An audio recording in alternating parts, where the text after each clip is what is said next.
इथे लमा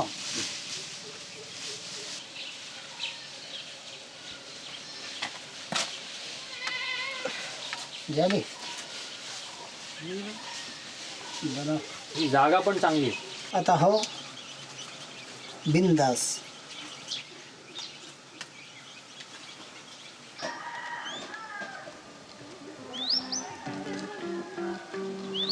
माडिया गोंड ही प्रामुख्याने छत्तीसगड व महाराष्ट्राच्या गडचिरोली भागात आढळणारी आदिवासी जमात आहे. विशेषतः माडिया स्त्रिया विविध धातूंपासून बनवलेले दागिने वापरण्यात अग्रगण्य आहेत. यांच्यासाठी धातूंपासून दागिने बनवण्याचं काम करणारी यांची बंधू जमात म्हणजे ओतनकार आदिवासी जमात. ओतीव काम करून मूर्त्या दागिने बनवण्याचे काम करणारी जमात म्हणून ओतनकार असं नाव पडल्याचा इतिहास आहे. बदललेल्या जागतिक वातावरणाचा माडिया आदिवासींवरही परिणाम झाला आहे. माडिया स्त्रियांनी काळाच्या ओघात दागिने वापरणे बंद केले. उदरनिर्वाहाचं प्रमुख साधन असलेलं ओतीव काम हळूहळू बंद पडलं. लोक शेतीकडे वळू लागले. परिणामी महाराष्ट्रातील भामरागडमधील कियर या गावी पारंपरिक ओतीव काम करणारे केवळ 2च कलाकार उरले आहेत. ही त्यांची आणि पर्यायाने त्यांच्या लुप्त होत चाललेल्या कलेची गोष्ट आहे.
ती कसली माती असते?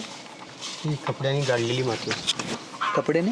कपड्याने गाळलेली, हे आपण जसं पीठ गाळतो ना त्या पद्धतीने. दगडमधून एवढं बारीक सुद्धा नाही, कुठून आणली? म्हणजे नाल्याचीच किनारे.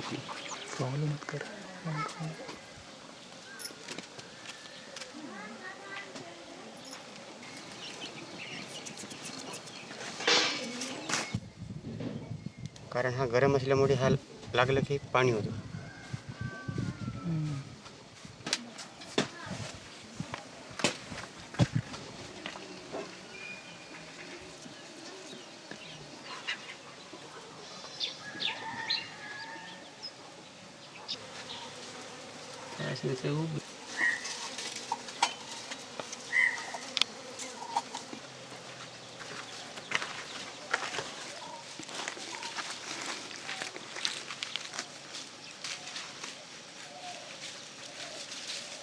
तुम्ही ॲक्च्युली 5 गणीला जायला पाहिजे. मी पथ्य नाही का जायची इच्छा होत आहे, पण काय करावं. तुम्ही आमच्या घरच्याच कंडिशन बघा. त्यामुळे मी गप्प बसलो. मला इकडे काम करायची इच्छाच नाही होत आहे. घरचा काय प्रॉब्लेम? घरचा प्रॉब्लेम म्हणजे फक्त भाऊचे तर तुम्हाला माहीतच आहे. आता बघितली तुमच्या घरासमोरच दिसतात काय? ते नुसतं पेऊन झोपून राहणार. आता बायांना कोणत्याही अडचण आली तर त्यांना सांभाळणारे नाही. आणि इथे 2 मुलं आहेत, ते सुद्धा बापासोबत राहत नाही. पेऊन राहिल्यानंतर बोलत सुद्धा नाही. ते त्यांना सगळं साडेचं वगैरे मीच केलं होतं. मला आत्ता जावं असं वाटत आहे. ते दान बोललं ना तिथे दुई माणूस आज बढिया जेवण. गावात तुम्ही काम का नाही करत? बाहेर असं एकदम शेतात जाऊन. इथे काम करताना मला कोणी इथे बोलायच्या नाही, आणि बोलायच्या तरी पण पद्धतशीर बोलायच्या. कोणी येतात ना खाले पिले माणूस, त्याच्याबद्दल मला माझा मूड थोडा खराब होता. आणि ते म्हणजे कला, एक कला आहे. कला म्हणजे खास कला, ते कला कुठं चुकलं नाही पाहिजे. त्याच्याबद्दल मी इथे काम करत नाही. मी शेतावर काम करतो. तिथे काम करायचं आणि ती भट्टी वगैरे लावायचं तिकडेच. तुमच्या मूर्ती बनवण्याच्या पद्धतीमध्ये आणि ह्यांच्या मूर्ती बनवण्याच्या पद्धतीमध्ये तुम्हाला फरक वाटतो का वारलू मामांच्या? तुम्ही आता शिकल्या माणूस, तुमच्या अक्षर वेगळेच पडतात नाही का? तर ते मॅडमच्या अक्षर वेगळेच. तशी प्रमाणे माझ्या हात म्हणजे एकदम साफ आहे, एकदम बिलकुल. त्याच्याबद्दल माझ्या कोणत्या वस्तू असो तरी पण एकदम छान दिसतात. म्हणूनच ते आता प्रकाश आमटे, त्याचा मुलगा अनु पाटील, आता ते जरी काम देतात तरी मलाही दिले. सुखराम असं सांगतात की एक काळ असा होता जेव्हा त्यांच्या जमातीतील लोक वर्षभर हेच काम करत. उन्हाळ्यात दागिने मूर्त्या बनवणे, पावसाळ्यात त्याला फिनिशिंग करणे आणि हिवाळ्यात गावोगावी जाऊन विकणे. आज मात्र या कलेचं रूप पूर्णपणे बदललं आहे. लोक शेतीकडे वळू लागले आहेत. त्यामुळे केवळ उन्हाळ्यातच मूर्तिकाम करावं लागतं. तुम्ही सांगितले त्या तारखेला जायसाठी नाही का, त्याच वेळेस म्हणजे तुम्ही याच्या अगोदर आम्ही पैसे जमा केले, त्याच मोमेंटमध्ये नाही का ते पैसे पूर्ण हडप केला जी. त्याच्या तिकडे कुठेतरी झोपायच्या पोरं काढून न्यायच्या का कोणाला द्यायच्या का काहीच पता नाही. मी मग पैसे चौकशी करत आहोत, एकही पैसा नाही. आता दुसरं काय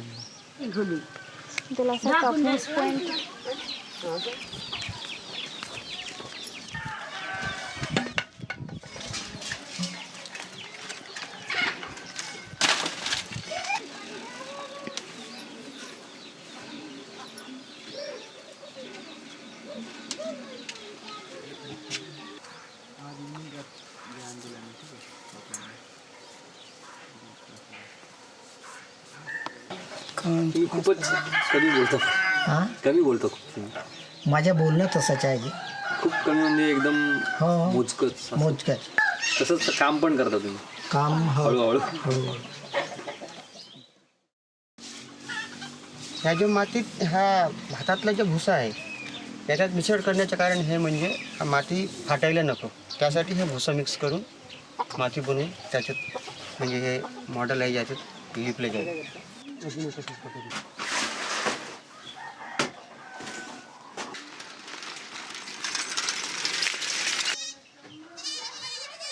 नशिबाची बेकार का करू.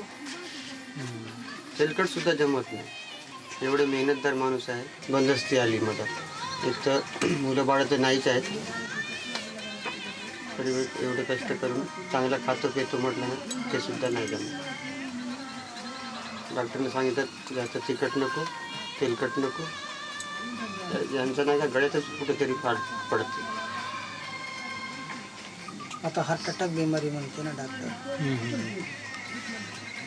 हट्या बोलीस हार्ट डॉक्टर आमच्या बाबांनाही पण तसंच आहे, पण गोळ्या वगैरे घेत जा म्हणे. आता का कधी काय होतं ते सांगता येत नाही.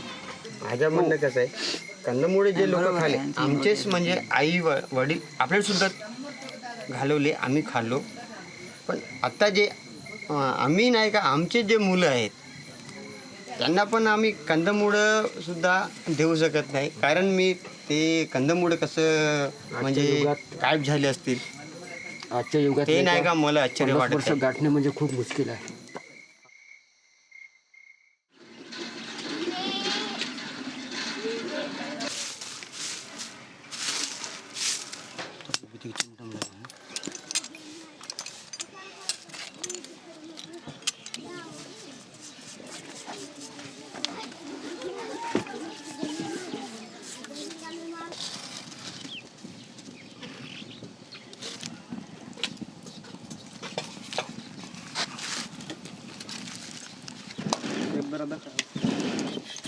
एक चीज किती रुपयांना विकतात प्रकाशांमध्ये? ह्या कासव 400 ते 500 रुपयामध्ये जाणार इथं. म्हणजे त्यांचं काय, आम्ही त्यांच्याकडनं पितळ घेतो, मेन घेतो.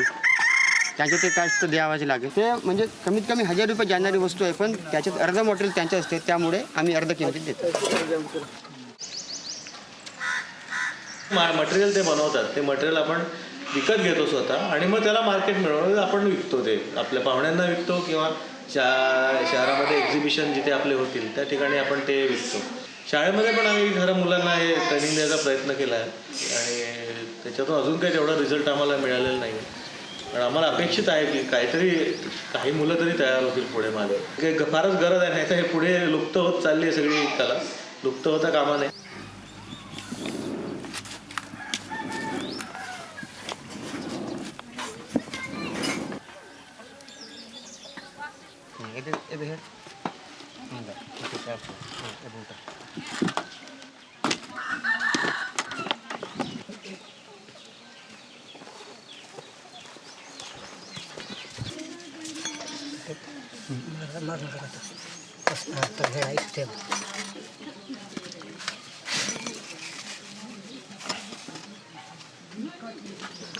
ये है ना जो भी अंदर गया है उसके जो अलावा जो बाकी है वो यहाँ पर है, ऊपर है.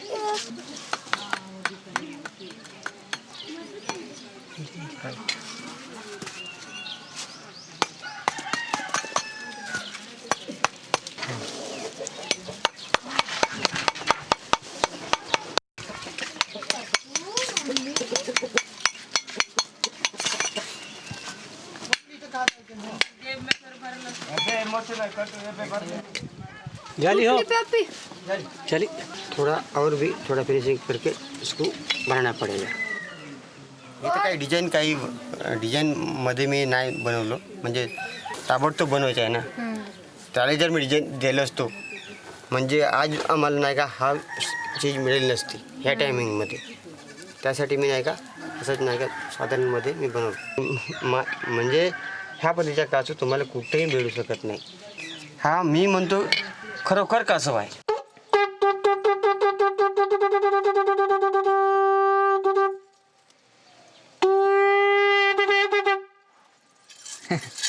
समजा प्रकाश आमटेंनी तुमच्याकडनं घेणं बंद केलं तर?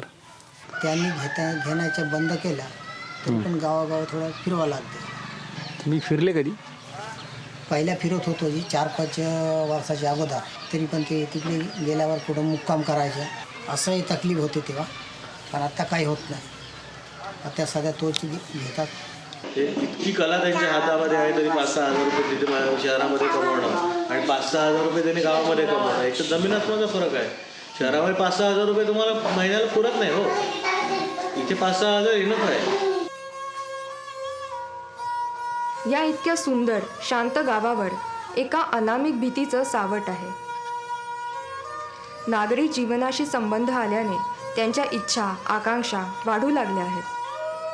पण गरजेपेक्षा जास्त मिळू नये म्हणून राबणाऱ्या एका व्यवस्थेची अनामिक भीती आहे. तरुण मुलं गाव सोडून शहराकडे जात आहेत. या अशा विचित्र अवस्थेत या कलेचा विकास कितपत शक्य आहे हा एक प्रश्न आहे.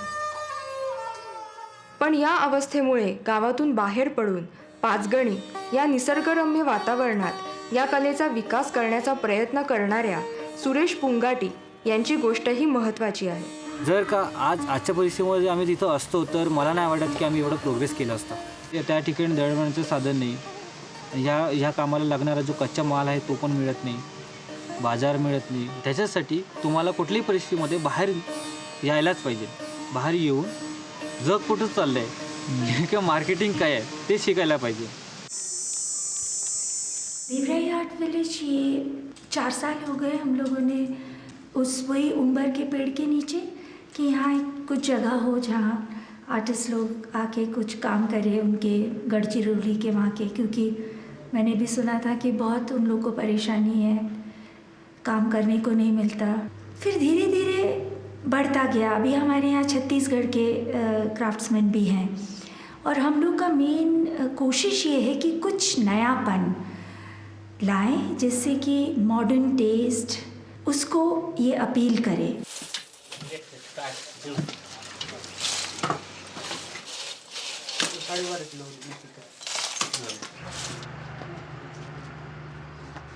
ट्रेडिशनल मेथडमध्ये आणि मॉडर्न मेथडमध्ये फरक हाच आहे की ट्रेडिशनल मेथडमध्ये जास्त वस्तू बनत नाही. एक वस्तू एकच वेळ कास्टिंग होत नाही, तर ह्या ठिकाणी ॲट अ टाइम 50 ते 60 वस्तू असं बनवल्या जातात. धीरे धीरे ये बढ़ते जा रहा है इन अ ऑर्गेनिक वे. मन में ऐसा है कि बहुत ज़्यादा बढ़ाना भी नहीं है, क्वालिटी ऑफ आर्ट मेंटेन होना चाहिए और पर्सनल कनेक्शन हर एक कारीगर के साथ जुड़ना उनके जीवन से और एक कारीगर के परिवार से फिर धीरे धीरे बढ़ना.